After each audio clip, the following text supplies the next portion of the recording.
大家好，欢迎来到木子看世界。出去旅行，除了关注当地的风土人情，还会发现很多令人大开眼界的事情。曾经我们给大家介绍过重庆的轻轨穿越居民楼，那今天我们把眼光转向越南，去看看那里的火车是如何在市井里穿梭的。这里在河内市中心的一个老街区，一条通往长边桥的铁轨横卧在这里，居民楼之间的街道十分狭窄，而铁轨距离居民的建筑只有2米左右，火车只能一点点地挤过去。铁轨两旁的居民仿佛早已习惯了火车的轰鸣声，他们会在铁路边遛鸟摆摊，人们的日常生活就是在铁路之间来来往往。老人们则是坐在铁路边上悠闲地聊天，有很多游客也会专程过来看一看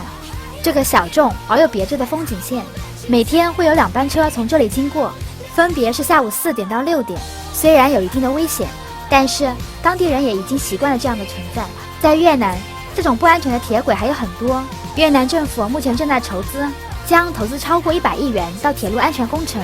危险的铁路不仅仅存在于越南，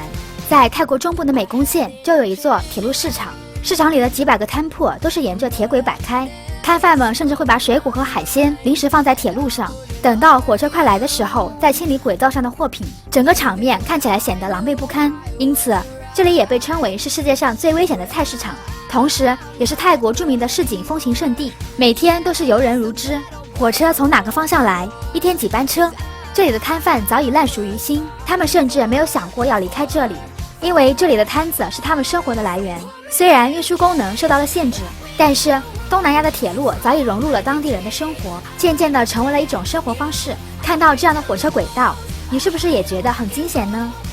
好了，今天就和大家介绍到这里，喜欢的朋友欢迎转发、点赞、关注哦，我们下期再见。